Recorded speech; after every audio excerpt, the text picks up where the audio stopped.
Hi guys, welcome back if you're new. So I'm going to start this new series all about UV protectors. So SPFs, we know for sure that that's they're called, but you didn't know that SPFs actually are only UVB protectors. So there's two types of rays that actually affect our skin. One of them is UVAs and then the other ones are UVBs. SPF only refers as UVB.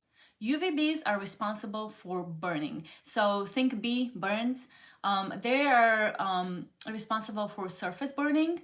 So they damage the outer skin called epidermis, and they cause also skin cancer. Now UVAs, on the other hand, they are for aging. So aging, that'll be easier to remember. So they are responsible for the wrinkles that we get, for the photo aging, for the brown spots that we get, because they actually go deeper into your skin. And so it's kind of crazy because you really don't see it right away. So you see it little by little. So just as a caution, you need both into your sunscreen. Now, if your sunscreen says broad spectrum, that'll have it both. So have UVAs and UVBs in there. So you're covered. You don't need nothing else. Now, there's different countries do different ratings. So for example, Asian sunscreens, they use the PA+++ to actually rate their sunscreen. The more pluses, the more protection and that's for the UV A's, for the aging. Now, if you see SPF 30, that just protects for the SPF. If it says broad spectrum, then you have it both. And then if it says just SPF 30 and then PA++++, then that's the maximum protection that you can get. So I'm gonna put on screen a little bit of information on how much does it protect. So PA plus, it's like very little.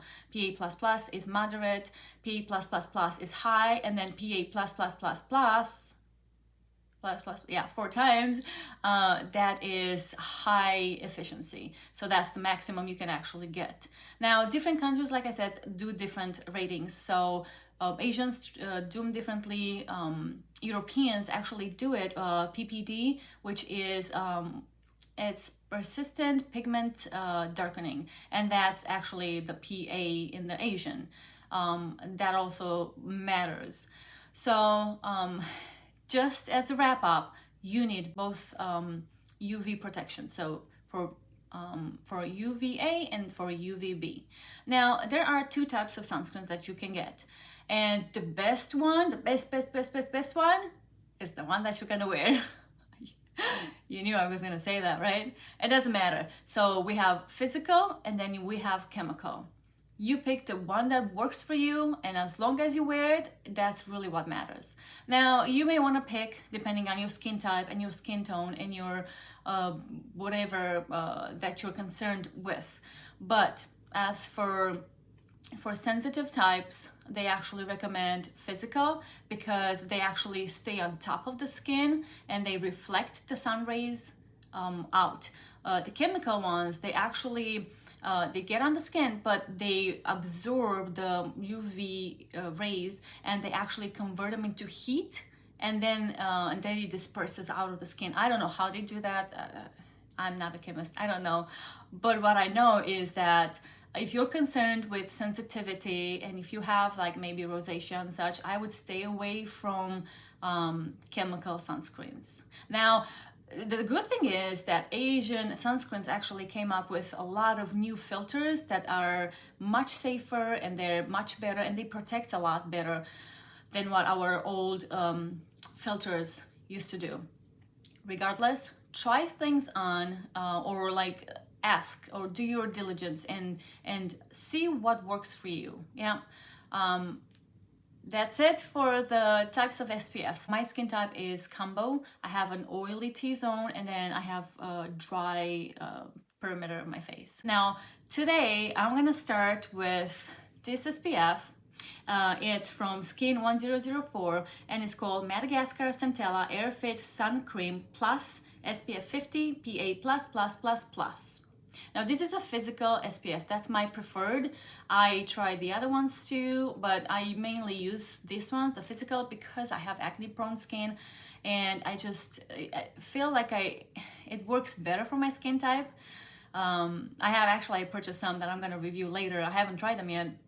I'm really excited to try their chemicals, and I'm curious to see because they're newer filters and they're really hyped up. So keep on tight. But this one, I have it underneath. Actually, you'll see a demo coming up, but I want to talk about it. So it's 50 milliliters. You can find it from $9-10 to up to 17, maybe even more. Depends on where you buy it from, and then what sales are going on. If you're in the US, iHerb has it, and then also Amazon, but it goes in and out of stock. And then if you're international, Stylovana, it's hands down probably my best my best website to buy from right now. And then Jolzy and Stylovana, they're kind of tight. I go back and forth. I used to do Yes Style, which you can do, but their prices have hyped up a lot, have been really ridiculous. And then there's also Olive Young, that's a good one too, but also it's kind of the same, and I think you have to pay shipping, which I never bought from them. I keep checking them out, but I never do. I never buy from them because of the shipping, and I just am used to Yes Style, not Yes Style, Stylovana and Jolzy. So get it from whatever you want if you're interested in, and buy it on sale. I mean, just look for sales. There's no need to buy full price if you can get things on sale. Anyways, this sunscreen has a lot of good ingredients in. It's got Centella asiatica, which is very good to brighten the skin and help with discoloration. It's got niacinamide, which is a form of vitamin B3, and it helps build keratin. It reduces inflammation, it minimizes pores, and it treats acne. So they also have a lot of other ingredients that are good in there. Hold on, I made some notes so I don't forget them. I took some notes. So anyways, it has cacao extract, which is good in, it's an anti-inflammatory and rich in antioxidants. Betaine, I think that's how you say it, helps skin maintain water balance and it's skin hydration. It's got sunflower oil, which is very good in vitamins A, C, D, and E. And it also has a sweet geranium flower oil, hyaluronic acid. So that's like down on the bottom of the list kind of, but also it's got something that may trigger some skins if you're sensitive to it.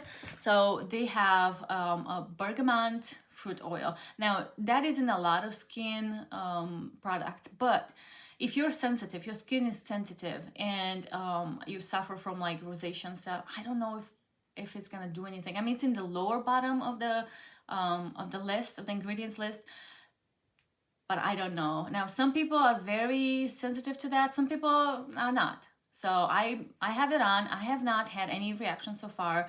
It's been really great. Now their claims for this sunscreen, there we go.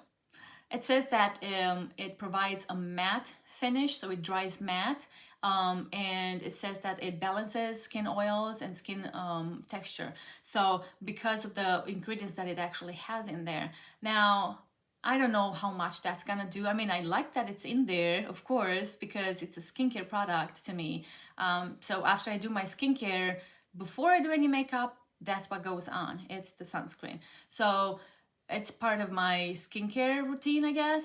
So I like that's in there. Now, I don't know how much it's gonna do, but I definitely like that it's in there. I'd rather it be these good ingredients in there than fillers that would, you know, cause my skin irritation and such.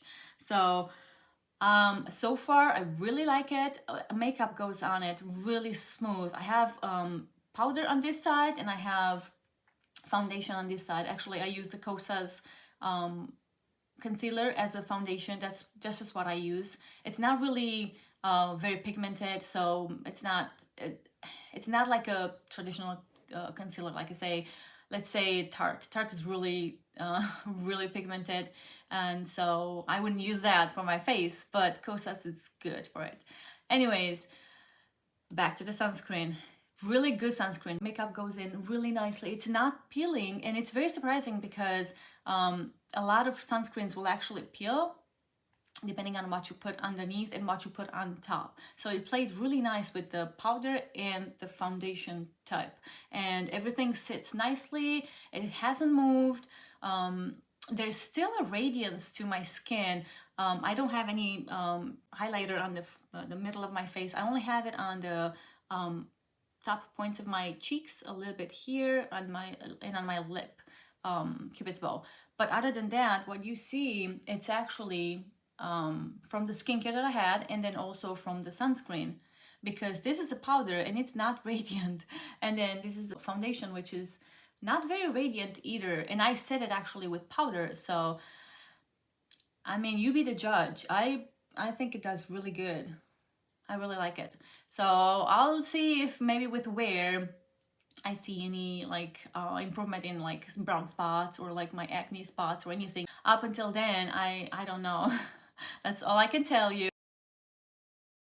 You want to make sure that you shake it really well. That way everything gets mixed in there and you're applying properly. I think it's good. Okay, so right from the start, this is a non-tinted sunscreen, but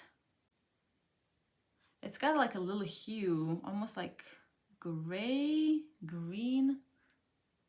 I don't know if you can tell that.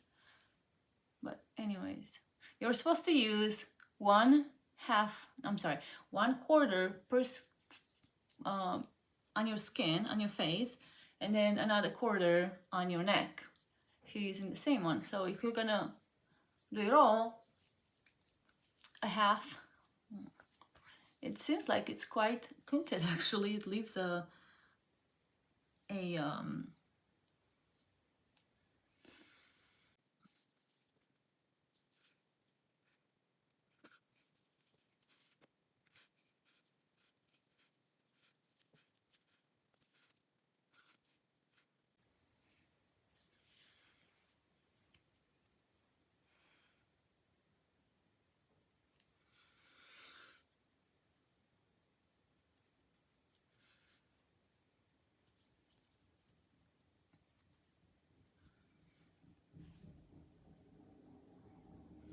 not really sticky. It's supposed to be matte. It's supposed to set matte.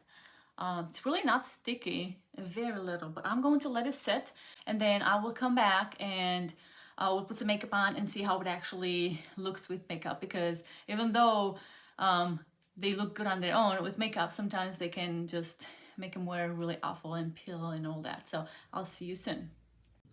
It's been about 5 to 10 minutes actually since I put it on, and I think I can go ahead and do the makeup and see how it actually looks with it. Now it feels, doesn't feel dry, but it feels matte. It doesn't look matte, it has a radiance. Now I don't know if that's from my skincare, because I do have a nice skincare going on, but it definitely, there's some reflection going on, like a nice one though. I think that pretty much everybody likes the kind of reflection that this gives, but if it's not up to you, Ali, I don't know. So I'm gonna do half a face with a powder and half a face with liquid foundation to see kind of how like it reacts with each other, because it can be different, of course. I'm gonna do for this half of my face, which is my right face, part of my face, I'm gonna do the Au Naturel in Honey. And then the other one, I'll do something else. And that's kind of like how it looks. It really looks nice with the foundation. Both actually. It's not peeling at all. Like nothing. Like no peeling. I don't know if you can tell. There is no peeling. There's no flaking. It looks really nice. And it stayed matte. I mean, it really is. It's really nice. Yeah, I like it. I like it. Well, this is the first time I'm wearing it, so we'll see how the day goes, and I'll let you know how that goes. But so far, so good. I'm gonna go ahead and do my makeup, and then I'll see you at the end with thoughts and more about the actual sunscreen. See ya. So far it's really holding up good. It's been quite a while since I put it on. and I really like how it's reacting. Yeah. Thank you all for watching. I truly hope that you found this video helpful and that you enjoyed it. Don't forget to give it a thumbs up and subscribe so that you don't miss out on future videos. Up until then, take care.